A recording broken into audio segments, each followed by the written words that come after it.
اسلام میں حضرت سلیمان علیہ السلام کا جب ذکر آتا ہے تو ذہن میں ایک ایسی شخصیت کا تصور ابھرتا ہے جن کے پاس بے پناہ طاقت اور گہری حکمت تھی، لیکن اکثر اسلامی روایت سے باہر ان کی کہانی کو صرف ایک عظیم بادشاہ کے طور پر دیکھا جاتا ہے، جبکہ حقیقت اس سے کہیں زیادہ گہری ہے۔ وہ ایک نبی تھے اور ان کی بادشاہت ایسی تھی جیسی تاریخ میں کسی اور کو نہیں ملی۔ آئیے شروعات کرتے ہیں قرآن میں موجود حضرت سلیمان علیہ السلام کی اسی طاقتور دعا سے۔ یہی دعا ان کی منفرد بادشاہت کی بنیاد بنتی ہے، ایک ایسی حکمرانی جو نہ ان سے پہلے کسی کو ملی اور نہ ہی ان کے بعد کسی کو عطا ہوئی۔ تو سب سے پہلی اور اہم بات جو سمجھنے کی ہے وہ یہ کہ حضرت سلیمان صرف ایک بادشاہ نہیں تھے، انہیں نبی یعنی اللہ کے پیغمبر کا درجہ حاصل تھا، جو انہیں کسی بھی عام حکمران سے بہت اونچا مقام دیتا ہے۔ ان کی کردار کو سمجھنے کے لیے یہ فرق جاننا بے حد ضروری ہے۔ اور ان کی نبوت کے ساتھ کچھ ایسے معجزات جڑے تھے جن کا تصور کرنا بھی مشکل ہے۔ اللہ نے انہیں وہ صلاحیتیں عطا کی تھیں جو کسی اور انسان کو نہیں ملیں۔ سوچیے ذرا، وہ جانوروں سے بات کر سکتے تھے، ہوا ان کے حکم پر چلتی تھی، اور یہاں تک کہ جنات اور شیاطین کے بڑے بڑے لشکر بھی ان کے کنٹرول میں تھے، اور یہ ساری طاقتیں براہ راست اللہ کی طرف سے ایک تحفہ تھیں۔ چلیے اب حضرت سلیمان علیہ السلام کی شخصیت کے پہلے اہم پہلو کو دیکھتے ہیں، ان کی گہری حکمت اور دانائی۔ اس کی ایک بہترین مثال ہمیں ان کے ایک مشہور فیصلے میں ملتی ہے۔ اسلامی روایات میں ان کی حکمت اتنی مشہور ہے کہ انہیں سلیمان الحکیم یعنی حکمت والے سلیمان کے نام سے یاد کیا جاتا ہے۔ یہ لقب صرف ایک نام نہیں بلکہ ان کی شخصیت کی پہچان ہے۔ تو ان کی حکمت کو سمجھنے کے لیے ایک مشہور مقدمہ دیکھتے ہیں۔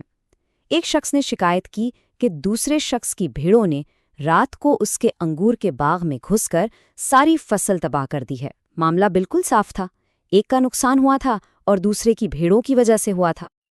اور یہاں حضرت سلیمان علیہ السلام کا فیصلہ سامنے آتا ہے، جو سزا پر نہیں بلکہ انصاف اور بحالی پر مبنی تھا۔ انہوں نے حکم دیا کہ بھیڑوں کا مالک اس وقت تک کھیت کو دوبارہ تیار کرے گا جب تک وہ اپنی اصلی حالت میں واپس نہ آ جائے، اور اس دوران کھیت کا مالک بھیڑوں کی دیکھ بھال کرے گا اور ان کے دودھ اور اون سے فائدہ اٹھائے گا۔ جیسے ہی باغ ٹھیک ہوگا، دونوں اپنی اپنی چیزیں واپس لے لیں گے۔ یہ انصاف اور عملی حکمت کی کیا ہی شاندار مثال تھی۔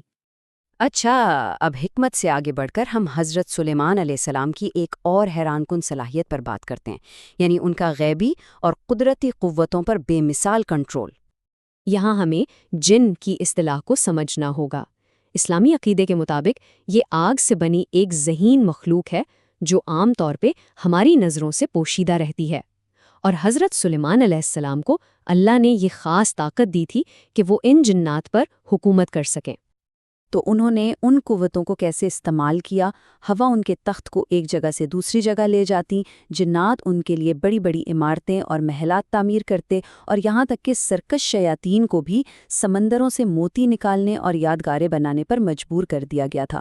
اس سب کے لیے جو مٹیریل چاہیے تھا، اس کے لیے اللہ نے ان کے لیے پگھلے ہوئے تانبے کا چشمہ بہا دیا تھا۔ یہ ایک ایسی سلطنت تھی جس کا آج ہم تصور بھی نہیں کر سکتے۔ صوفی روایات میں اس کہانی کو ایک اور گہرا باطنی مطلب دیا جاتا ہے۔ ان کے نزدیک حضرت سلیمان کی شیاطین کے ساتھ جنگ صرف کوئی بیرونی لڑائی نہیں تھی، بلکہ یہ انسان کی اپنی اندرونی خواہشات اور نفس کے خلاف جدوجہد کی ایک علامت ہے۔ ان کی مشہور انگوٹھی کا کھو جانا، جو ان کی طاقت کی نشانی سمجھی جاتی تھی، دراصل اپنی روح پر قابو کھو دینے کی ایک تمثیل ہے۔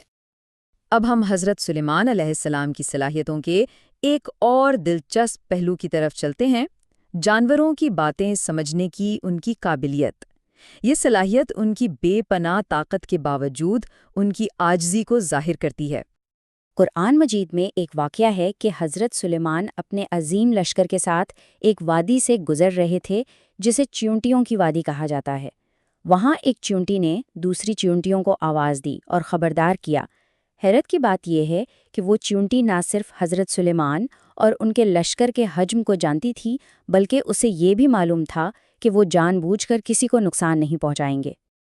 چیونٹی کی یہ بات سن کر حضرت سلیمان علیہ السلام کا رد عمل تکبر کا نہیں تھا۔ وہ مسکرا دیے، اللہ کا شکر ادا کیا کہ اس نے انہیں یہ نعمت عطا کی ہے، اور فوراً اپنے لشکر کا راستہ بدل دیا تاکہ چیونٹیوں کو ذرا بھی تکلیف نہ پہنچے۔ یہ واقعہ ان کی طاقت کے ساتھ ساتھ ان کی شفقت اور عاجزی کی ایک بہترین مثال ہے۔ اور یہ کہانی یہاں ختم نہیں ہوتی۔ بعض تفاسیر میں آتا ہے کہ اس چونٹی نے حضرت سلیمان علیہ السلام کو ایک بہت گہرا روحانی سبق بھی سکھایا۔ اس نے یاد دلایا کہ جس طرح یہ ہوا کا جھونکا گزر جاتا ہے، بالکل اسی طرح دنیا کی بادشاہت اور دولت بھی عارضی ہے۔ ایک اتنی چھوٹی سی مخلوق کی طرف سے یہ کتنی بڑی حکمت کی بات تھی۔ آئیے اب حضرت سلیمان علیہ السلام کی کہانی کے ایک انتہائی اہم واقعے کی طرف چلتے ہیں، طاقتور ملکہ سبا کے ساتھ ان کی ملاقات۔ یہ ایک ایسا واقعہ ہے جو ان کی تمام صلاحیتوں یعنی حکمت، طاقت اور روحانی مقصد کو ایک ہی جگہ جمع کر دیتا ہے۔ کہانی کی شروعات ایک ہدہد نامی پرندے سے ہوتی ہے جو ملکہ سبا اور اس کی سورج کی پوجا کرنے والی قوم کی خبر لاتا ہے۔ حضرت سلیمان انہیں توحید کی دعوت دیتے ہوئے ایک خط بھیجتے ہیں۔ جب ملکہ ان سے ملنے کے لیے روانہ ہوتی ہے تو حضرت سلیمان ایک اور معجزہ دکھاتے ہیں۔ وہ ملکہ کے پہنچنے سے پہلے ہی اس کا شاہی تخت اپنے پاس منگوا لیتے ہیں، اور اسی معجزے کو دیکھ کر ملکہ اللہ پر ایمان لے آتی ہے۔ یہاں ایک بہت اہم نقطہ ہے۔ جب تخت لانے کی بات ہوئی تو ایک بہت طاقتور جن نے پیشکش کی کہ وہ اپنی طاقت سے اسے اٹھا لائے گا، لیکن حضرت سلیمان علیہ السلام نے اس کے بجائے اپنے ایک نیک انسان پر بھروسہ کیا جس نے صرف اللہ سے دعا کی اور تخت پلک جھپکتے میں وہاں حاضر ہو گیا۔ مطلب انہوں نے شیطانی طاقت پر اللہ کی عطا کردہ روحانی طاقت کو ترجیح دی۔ اور اسی سے ہمیں اس کہانی کا اصل سبق ملتا ہے۔ حضرت سلیمان علیہ السلام کا مقصد اپنی طاقت کی نمائش کرنا نہیں تھا۔ اصل معجزہ تخت کو ایک جگہ سے دوسری جگہ پہنچانا نہیں تھا، بلکہ ملکہ سبا کے دل کو ہدایت کی روشنی سے منور کرنا تھا۔